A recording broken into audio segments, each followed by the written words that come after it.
Siema, Bartek z tej strony. Witam Państwa! Kanał Coffee Doctor na kolejnej części epopei opery mydlanej. Nie stało się. Pod tytułem Jak dbasz, tak masz. Trafił się godny przeciwnik, słuchajcie, Niwona, więc od razu zaznaczam, że dokonamy diagnostyki, obejrzymy ją, nie będziemy jej naprawiać. Tu właśnie wam się wszędzie pojawiają miniaturki dotyczące filmów na temat napraw Niwony. Cały proces diagnostyczny plus ocena stanu i omówienie tego, co tu się w ogóle wydarzyło. Zapraszam. Słuchajcie, dawno nie widziałem czegoś takiego. Dlatego wam pokazuję, bo ja zawsze powtarzam, sprzęty, sami wiecie, nie tylko ekspresy, są coraz gorszej jakości. Natomiast, no jak będziemy im w taki sposób pomagać, już pomijam kwestię picia z czegoś takiego kawy, bo aż, widzicie, aż mi się gęba wykrzywia na samą myśl. Ja już to widzę, ja już to oglądałem. No, naprawdę. Słuchajcie, koniec tego, zobaczcie sami. Ostrzymy. Z tej strony, tu widać, że nawet nie dochodzi zbiornik, słuchajcie. Klapki połamane, ale tu nie hejtuję, bo zdarza się. Natomiast zbiornik wody. Była wlewana woda od góry, powtarzam to wam wielokrotnie, nie czyńcie tego procederu, bo wlewacie wodę tu. Będę chciał wam to dzisiaj pokazać. Od kamieniania ten ekspres to chyba nie uraczył, chociaż no ciężko zobaczyć w tym syfie. Nie odznacza się tu od kamienia. Czy to jest charakterystyczne? No ale zobaczcie, jak ten zbiornik wygląda. No przecież ludzie, pijecie to wszystko, bo to się tak mówi, to jest tylko osad. Ten osad, jak nalewacie wody, się rozpuszcza w jakiś tam sposób. Okej. Idziemy dalej. Wszystko zacieki. No dobra, to są zacieki wody. Co chcecie najpierw? Tackę? Proszę uprzejmie. Ekspres oddany do serwisu.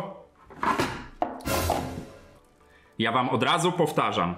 Wszystkim klientom to mówię, jeśli przynoszą ekspres w takim stanie. Mam to też zapisane na protokole przyjęcia. Ja ten ekspres przed robotą muszę umyć, słuchajcie. I możecie mnie hejtować za to, ale jeżeli ja muszę myć ekspres przed pracą, a potem jeszcze po pracy, to kosztuje. I będzie kosztować. I hejtujcie mnie.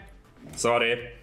Tak to wygląda. Ja nie będę się babrał w nie powiem czym, bo ktoś nie ma chęci umyć tego ekspresu przed oddaniem do serwisu. Mało? Proszę. Słabo to widać w kamerze. O. To wszystko wiecie, dobrze, że nie przechodzi zapach przez kamerę. To śmierdzi niemiłosiernie.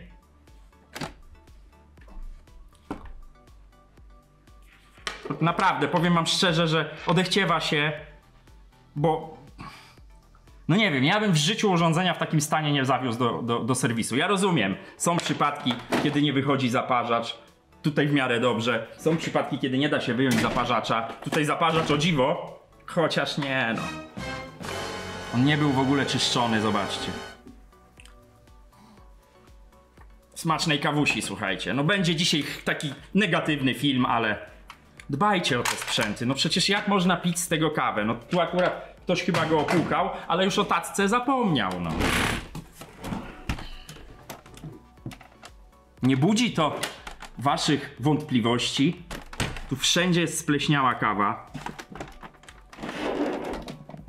No, syf, kiła i mogiła. I dobra, tu możecie mi zarzucić. Ej, dobra, nie wiedział klient, że tutaj się sprząta. Widać to? Ile tu jest syfu u góry? Mówię o tych wszystkich tych. No przecież jak podchodzicie do ekspresu, to widzicie. No to przecież tu nie ma wielkich filozofii, słuchajcie. Następne. Tu sypiecie kawę. Ta klapka też połamana, wyjmijmy ją. Tu sypiecie kawę. To wszystko to jest kurz, brud, syf, kiła i mogiła, słuchajcie. Masakra. A teraz coś tu lata.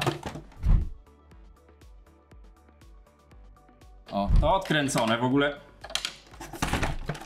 Lecimy dalej. Tu jest w miarę czysto. No ale kręcimy.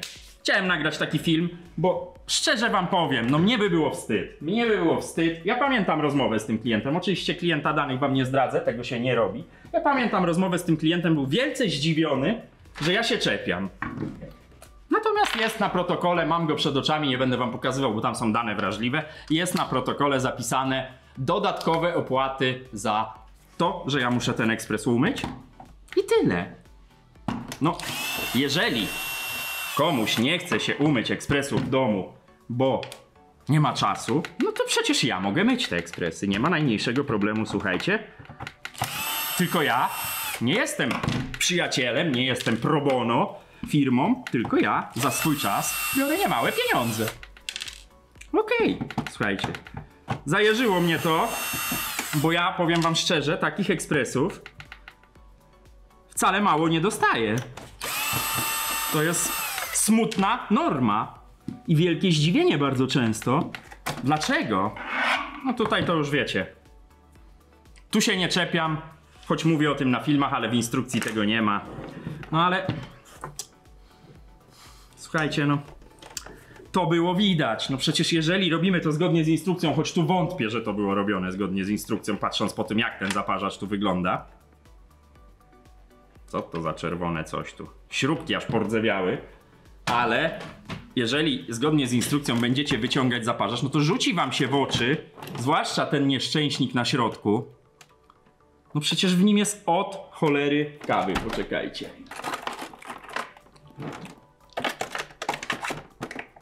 No masakra. A już ten przód, kupiłem sobie biały ekspres. No widzicie sami. Kupiłem sobie biały ekspres i jestem z niego dumny. Łapka w górę, naprawdę. Masakra. Lecimy dalej. Zobaczmy, kotku, co ty masz w środku?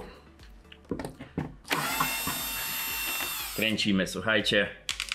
No już mam ręce brudne, śmierdzi mi, już w nosie kręci, no. Przypomnę tą anegdotę, bo już raz o niej mówiłem. Jak kiedyś miałem biuro, jeszcze nie zajmowałem się wtedy ekspresami, to miałem sąsiadkę panią krawcową. To było w takim małym centrum handlowym ze 100 boksów obok siebie. No i wiadomo, z sąsiadami się rozmawiało i ona miała taką wielką, czerwoną, taką jak na urzędach wręcz, plakietkę nad głową, bo to taki mały był punkcik poprawek krawieckich. Ubrania do krawcowej przynosimy czyste. I zadałem pytanie, bo wiecie, no mnie się to wydawało najbardziej oczywistą oczywistością świata. I się pytam, że to naprawdę trzeba? No mówi, panie Bartku, nie chce pan wiedzieć. Więc słuchajcie, to serwis wam to zrobi. To nie jest też w kategoriach jakby tego, że ja marudzę, bo tak to pewnie odbierzecie, tylko w takich kategoriach, że potem jest zdziwko i idzie fama, jakie drogie te serwisy ekspresów są. Tyle pieniędzy wziął.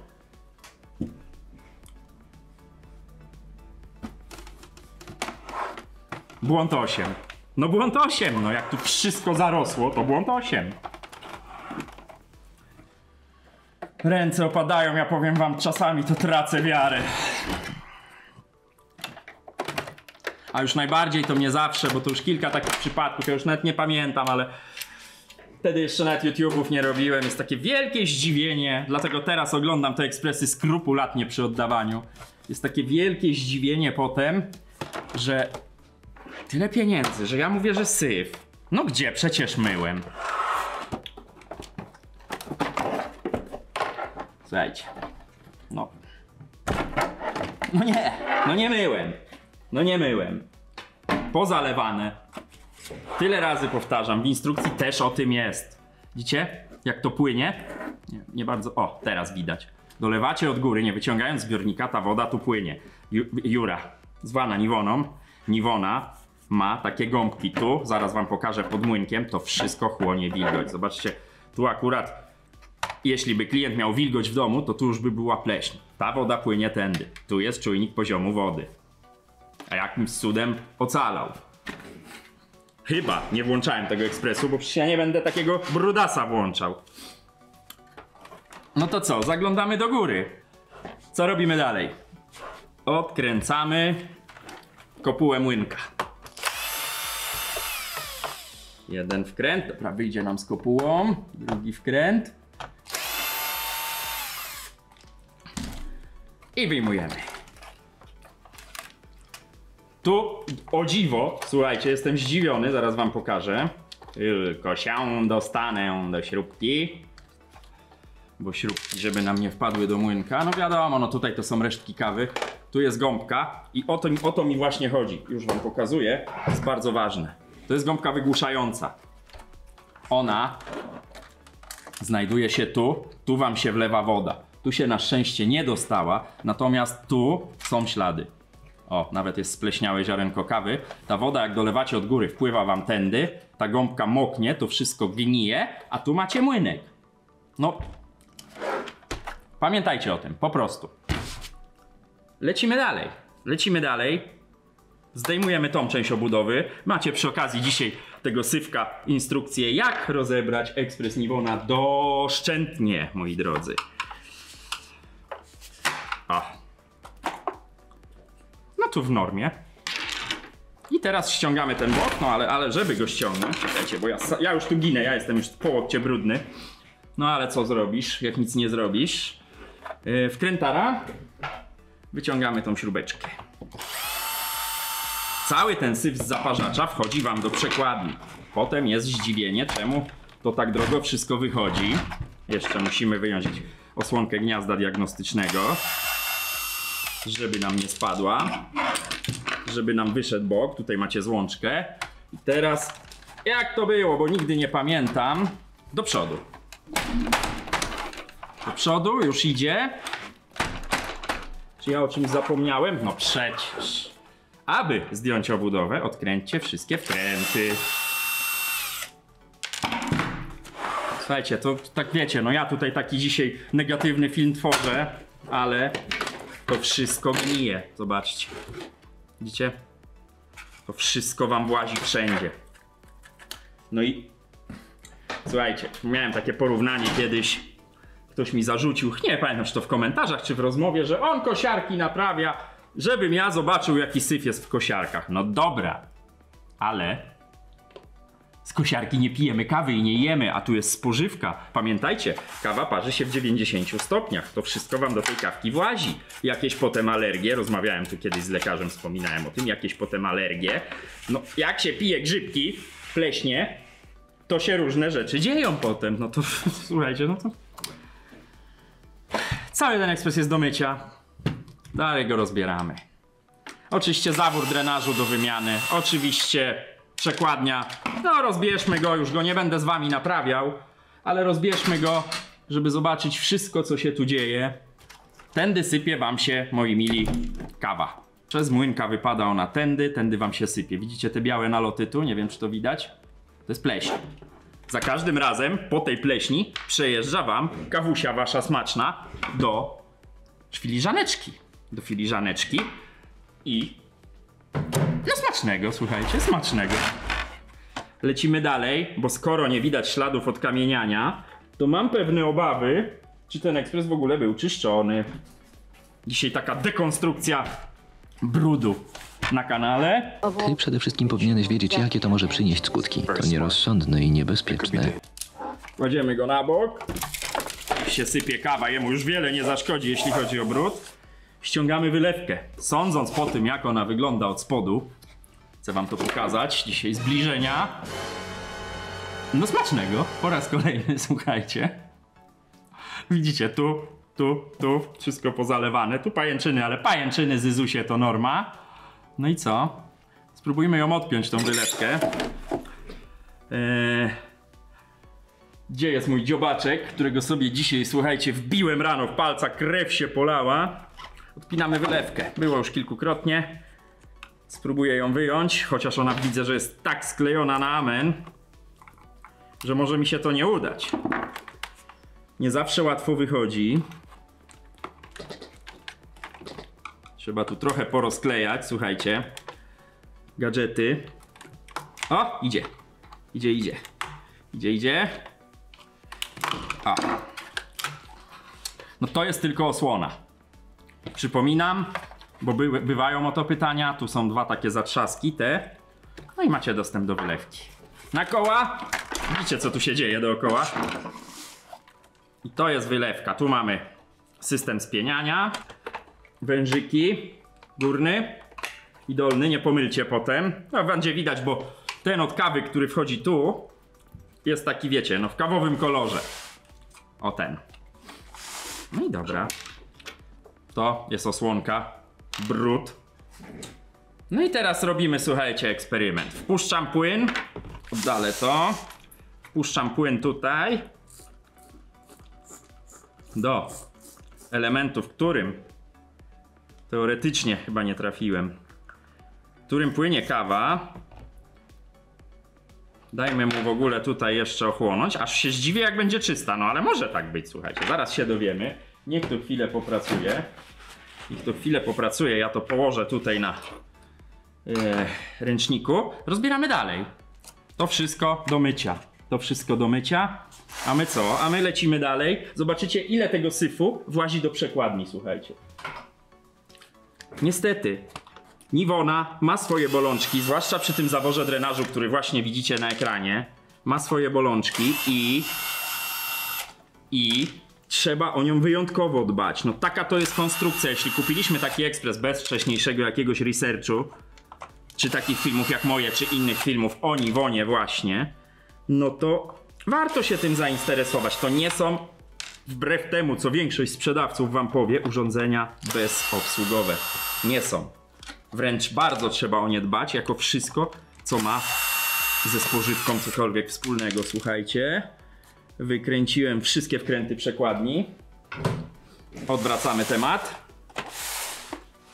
To wkładamy na razie na górę. Wyplatamy przewody, żeby nam ładniej wyszła przekładnia. No to już pewnie wiecie. Wyciągamy elektronikę. Zobaczcie, co tu się dzieje. Tu się lało, ale skąd się lało? Stąd się lało. To wszystko, słuchajcie, te żółte zacieki, to jest dolewanie wody. To nie jest wyciek. To wszystko tu kwitnie. W ekspresie zbiera się kurz. Oczywista oczywistość, no bo stoi, tak? Zamknięty, ale do środka przez otwory wentylacyjne, które tu są wszystkie zapchane zresztą, dostaje się do niego kurz. Ten kurz, jak podlewacie wodą, no to sobie kwitnie, jak widać, bo to jest takie żółtawe. Nie wiem, czy kamera to oddaje, ale to wszystko jest żółte. No i potem są takie efekty, moi mili, że to wszystko tu gnije. Potem tu zaczynają mieszkać różnego rodzaju stworki, potworki. Cześć, idzie kończyć muchotresurę! I potem jest zdziwko, że muchy ekspresuchy, które u mnie jeszcze nie zawitały, szczęśliwie, że muchy ekspresuchy atakują. No atakują, bo to jest pożywka dla muchów ekspresuchów. Wyciągnijmy sobie jeszcze zawleczkę z zaworu drenażu. Będzie nam go łatwiej wyjąć. Wyskoczyła, ale jest. I co? No i wyciągamy przekładnię. I zobaczymy, co w tej przekładni siedzi. O, widzicie co się dzieje, nie? Nawet nie trzeba zbytnio pokazywać. Im brudniejszy zaparzacz, tym więcej tej kawy będzie wam się tu zbierać. To nie jest tak, że ta kawa się tu dostaje sama z siebie, tylko to się sypie z zaparzacza, którego nie myjecie. To jest trochę wadliwe rozwiązanie. Nie chcę tutaj bronić producenta. To jest w jakiś sposób wadliwe rozwiązanie, że ta kawa się tu zbiera. W Nivonach serii 8001, tu wam się gdzieś pojawi na ekranie w tej chwili zdjęcie takiego ekspresu, to są nowe Nivony. Zaparzacz jest zupełnie inaczej skonstruowany. Nie ma tego zaworu drenażu tu przy przekładni, tylko zawór drenażu, może jak mi się uda znaleźć zdjęcie, to też gdzieś wam się tu pojawi. Zawór drenażu jest elementem zaparzacza. Jak to się sprawdza? Tego nie wiem. To są dosyć świeże ekspresy, one są wszystkie na gwarancję, a jak wiecie, ja jestem serwisem pogwarancyjnym. To wszystko idzie do mycia. Dajcie, znajdę jakiś pojemnik, będę to od razu wrzucał. Zawór drenażu oczywiście idzie do wymiany. Nikt nie zamierza go tu ratować. No i co? Zobaczmy, czy coś tu się wydarzyło. Pompujemy. Trafię. Tak jest nieźle, ale zobaczcie, ta woda jest czarna. Ale jest nieźle. Być może był czyszczony, no to tym bardziej dziwiące mnie, że nie pomoże wam samo czyszczenie tabletką, o to trzeba po prostu dbać. No zaraz wam to wszystko pokażę, co tu się dzieje, tylko to wydostanę. Ręce czarne, brud.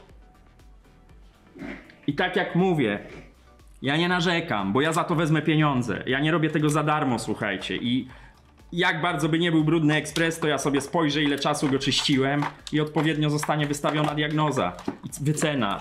To nie chodzi o to. Ja nie odmówiłem klientowi jeszcze nigdy, chyba że były prusaki w środku.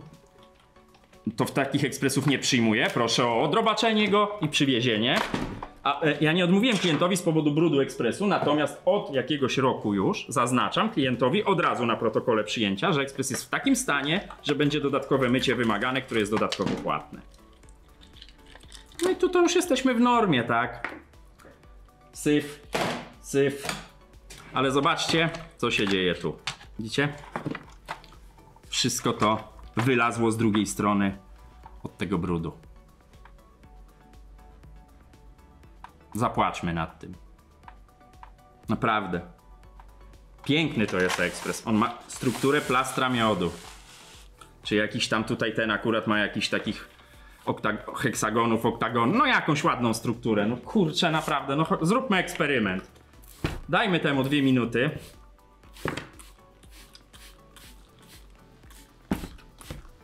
Ja zrobię tutaj chwilkę pauzy i zrobię wam takie czary-mary. Słuchajcie, czary-mary nie będzie. To jest tak zakitowane, tak zapuszczone, że tu już nie odpuści. Nie ma szans. Próbowałem odpuszczaczem. No, spróbujmy jeszcze psiknąć płynem do szyb. Mam nadzieję, że nie ściągnę koloru lakieru. To już po prostu zmieniło barwę. No ale i tak, powiedzcie, nawet mimo tych zażółknięć, tych zaszłości, i tak wygląda to o niebo lepiej, nie? Tu jest rzeczywiście zażółknięte, widać, no ale jak to nie było myte od lat, a lat ma ten ekspres, już wam mówię ile. Kurna, no w bagnie pracuję dzisiaj, no. Dobrze, no słuchajcie. Się zrobi. 2018 rok, 6 lat. 6 lat, tak? Styczeń? Styczeń, 6 lat. Można? Można. Dobra, słuchajcie. Ja wam powiem tak. Kończę to marudzenie, kończę to narzekanie, biorę się za czyszczenie tego ekspresu. Mam tu zgodę do pewnej kwoty, niemałej, zaznaczę, na doprowadzenie tego ekspresu do porządku, ale powiem wam szczerze, ręce opadają. Ręce opadają. I tyle mam do powiedzenia w tej kwestii. Do wymiany zawór drenażu, do regeneracji przekładnia, do czyszczenia cały ekspres kompletnego. To trzeba wszystko jeszcze potem spryskać płynem przeciwpleśniowym, bo to będzie pleśnieć. Do sprawdzenia, do odkamienienia. Będzie działał, a koszty będą znaczne. Ważne ogłoszenie, słuchajcie, na koniec. Kawy zamówione w tym tygodniu i opłacone, czyli do wczoraj, będą wysyłane pewnie dopiero za tydzień, ponieważ jest majówka. W majówkę palarnia nie wypala kawy, dostałem taką informację, więc cierpliwości. Druga rzecz, jak piszecie, zamawiacie kawę, piszcie mi w mailu dane do wysyłki. Część z was wpisuje dane do wysyłki w polecenie, w tytuł przelewu. W tytule przelewu często jest to ucięte. Ja mam potem problem z wysłaniem wam tej paczki, muszę do was pisać maila. Piszecie do mnie o kawę, dostajecie formatkę w odpowiedzi, ile jaka kawa kosztuje. Zróbcie przelew i napiszcie mi maila z danymi do wysyłki. To po pierwsze. Druga rzecz, słuchajcie, o kawach dzisiaj nie mówię, są kawy w sprzedaży. Jeśli chcecie kawę, zapraszam na maila kawa@coffeedoctor.pl, ponieważ przyszły tydzień jest majówkowy, więc dzisiaj o kawie cichutko. Serwer Discord. Zapraszam wszystkich na serwer Discord. Serwer Discord, dostęp do serwera Discord jest za wsparcie kanału. Jak wejdziecie sobie na kanał Coffee-Doktor, tam jest przycisk wesprzyj, tam macie wszystko opisane. Grupa na Facebooku, do której zapraszam, ponad 3100 osób. Jeśli szukacie porady, to tam. Przypominam, że w każdy ostatni poniedziałek miesiąca będzie live poradnikowy, taki jak był w zeszłym tygodniu. I tyle z mojej strony. Ja się za to biorę. Muszę tu posprzątać. No sami widzicie, co tu się dzieje. W tej chwili troszeczkę ogarnąłem, bo akurat była klientka odebrać ekspres. Także dbajcie, słuchajcie, to jest mój apel. Dbajcie o te sprzęty, bo wszyscy moi klienci narzekają, że te sprzęty to złom. I prawdą jest, że elektronika użytkowa jest coraz gorszej jakości. Ale jeśli będziecie jej pomagać, to po pierwsze, jak w tym przypadku, będziecie pić kawę z całym dobrodziejstwem inwentarza. Po drugie, pleśnie, grzyby. To nie wpływa dobrze na nasze zdrowie. Po trzecie, te sprzęty będą padać dużo szybciej, niż byście się chcieli tego spodziewać. Taki ekspres oddany do reklamacji, zapomnijcie, w takim stanie wątpię, żeby jakikolwiek gwarant, jeśli on by był oczywiście na gwarancji, uznał coś takiego. Koniec filmu narzekającego. Miłej soboty Państwu życzę, miłej majówki, jeśli się nie zobaczymy. Prawdopodobnie w poniedziałek live będzie, ale to obserwujcie Facebooka, obserwujcie YouTube'a, będę dawał jeszcze znać. Jeśli nie, to miłej majóweczki Państwu życzę, odpocznijcie, bo fajnie się złożyła w tym miesiącu, w tym roku. Można mieć praktycznie cały tydzień wolny, a ja niestety idę babrać się w tym dalej. Pozdrawiam Was, mówił do Was Bartek, dajcie lajka, dajcie suba, kanał Coffee Doctor, trzymajcie się, cześć.